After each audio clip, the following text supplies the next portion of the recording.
दर्शकों, Punjab plus channel पे आपका स्वागत है। आज हम आए हैं प्राइम हॉस्पिटल।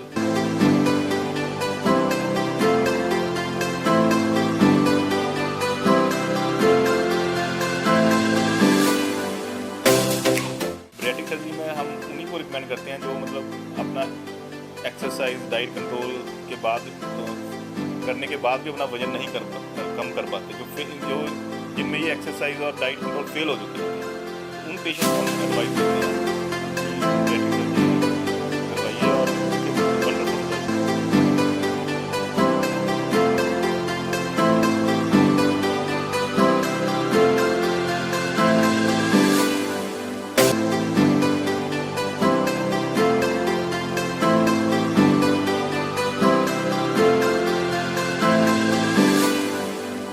दर्शकों, पंजाब प्लस चैनल पे आपका स्वागत है। आज हम आए हैं प्राइम हॉस्पिटल और बात कर रहे हैं रोहित गर्ग जी के साथ, जिन्होंने लंबे समय से अपनी सेवाएं एज ए बैरिएट्रिक सर्जन और लेप्रोस्कोपिक सर्जन दी हैं।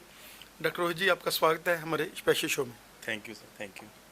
एंड सर, क्या कहना चाहेंगे कि वो सर्जरी जो पहले पूरा पेट काट कर होती थी, आजकल बहुत ही कम कट्स लगते हैं। क्या कहना चाहेंगे कि बैरिएट्रिक सर्जरी भी नाम बहुत बड़ा है, लोगों को लगता है कि बैरिएट्रिक सर्जरी में पता नहीं पेट काट दिया जाएगा, कैसे होगा।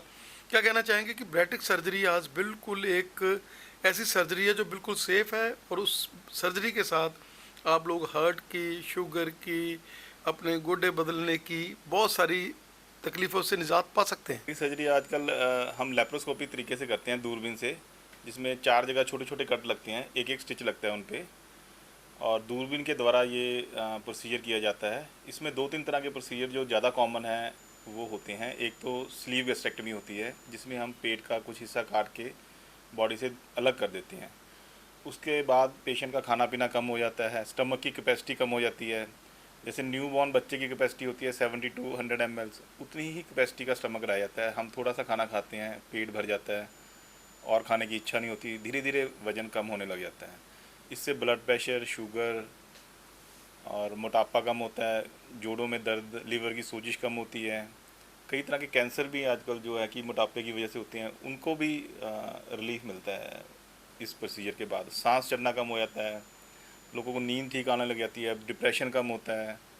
जो डिप्रेशन के मरीज हैं वो भी इससे डिप्रेशन से बाहर आ जाते हैं। आजकल तो बहुत सारी स्किन डिजीज़ हैं, जो कई पेशेंट्स हैं जो स्क्लेरोडर्मा है, क्रॉनिक स्टीरॉयड डिपेंडेंट डिजीज़ हैं, वो भी हमने ऑपरेट किए हैं पेशेंट, तो उनकी वो रिवर्स हो गई हैं डिजीज। चाहेंगे कि कब आदमी को पता चले कि मैं मोटापे का शिकार हूँ, क्योंकि आमतौर पर हम देखते हैं कि पेट तो जब निकला होता है, जैसे पीजीआई ने अभी पिछले में ये रिपोर्ट आई थी कि बिलो 20 जो बच्चे हैं उनमें भी बहुत सारे बच्चों का फैटी लिवर आ रहा है। जो आजकल जो फैट बच्चों में ओबेसिटी बहुत ज़्यादा इंक्रीज़ हो रही है, उसके कई कारण हैं। एक तो है जी मोबाइल, इंटरनेट और जो टीवी का चलन बहुत ज़्यादा बढ़ गया है। आप देखोगे पुराने ज़माने में इतने बच्चे खेलते थे बाहर, अब वो खेल दौड़ बंद हो गई हैं, पार्क भी कम हो गए हैं और गलियों में बच्चे भी कम हो गए हैं। जो उनके फ्रेंड्स होते थे पहले, सारे मिलके खेलते थे। उस वजह से वो घर पे बैठे रहते हैं, टीवी देखते रहते हैं, इंटरनेट चलाते रहते हैं, मोबाइल पे गेम्स खेलते हैं। उनकी फ़िज़िकल जो एक्सर्शन है, फ़िज़िकल एक्टिविटी बहुत कम हो गई है बच्चों की। और खाना पीना वेस्टर्नाइजेशन के बाद खाना पीना बहुत बढ़ गया है, जैसे पिज़्ज़ा, बर्गर्स, कोल्ड ड्रिंक्स हो गए, चिप्स हो गए, कुरकुरेज हो गए। इनका बहुत ज़्यादा नेगेटिव इफेक्ट है बॉडी पे। इससे फैट, जो बच्चों में वज़न बहुत बढ़ रहा है और फैटी लीवर और ओबेसिटी की प्रॉब्लम बहुत ज़्यादा बढ़ रही है। ये इंडिया में और यूएस में ये प्रॉब्लम बहुत ज़्यादा बढ़ रही हैं बच्चों में। या तो उनका वज़न भी बढ़ता है।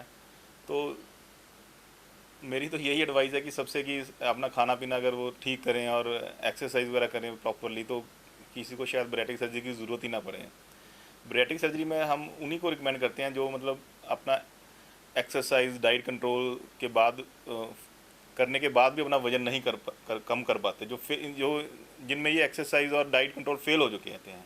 तो उन पेशेंट्स में हम एडवाइस करते हैं कि बैरिएट्रिक सर्जरी करवाइए और उसके वंडरफुल रिजल्ट। कि डॉक्टर रोहित गर्ग को लोग ये मानते हैं कि आप मोटापे को बचाने वाले डॉक्टर हैं, बैरिएट्रिक वाले नहीं हैं, क्योंकि आमतौर पर देखा गया कि बैरिएट्रिक सर्जरी जब भी लोग मोटापे वाले पेशेंट होते हैं, आप उनको काफ़ी देर तक रिलैक्स रखते हैं, कोशिश करते हैं कि नहीं यार ये ऐसे ठीक हो जाए। और अगर लास्ट में जाकर ब्रेटिक सर्जरी करनी पड़ी तो फिर करें? बिल्कुल, जब जब पेशेंट कंट्रोल डायबिटीज़ है, हाइपरटेंशन है, मोटापा बहुत ज़्यादा है, चलने फिरने में दिक्कत है, सांस लेने में दिक्कत आती है, तो हम उनको एडवाइस करते हैं। और पेशेंट का वज़न बहुत कम होता है, उसको ये सब प्रॉब्लम से छुटकारा भी मिल जाता है उसके बाद। देखेंगे कि अगर हम लेप्रोस्कोपिक सर्जरीज की, बाकी सर्जरीज की बात करें तो यहाँ पित्ते की निकालना, यहाँ और हर तरह की जो लेप्रोस्कोपिक सर्जरीज हैं यहाँ पर अवेलेबल है। ऑलमोस्ट सभी तरह की लेप्रोस्कोपी सर्जरीज कर रहे हैं, जिसमें कि गॉल ब्लैडर स्टोन्स हो गए, अपेंडिक्स हो गए, हर तरह के हर्नियाज हो गए, इवन बच्चेदानी का ऑपरेशन लेप्रोस्कोपी करते हैं, अंडेदानी का ऑपरेशन, एक्टोपिक प्रेगनेंसीज होगी, डायग्नोस्टिक लेप्रोस्कोपिक।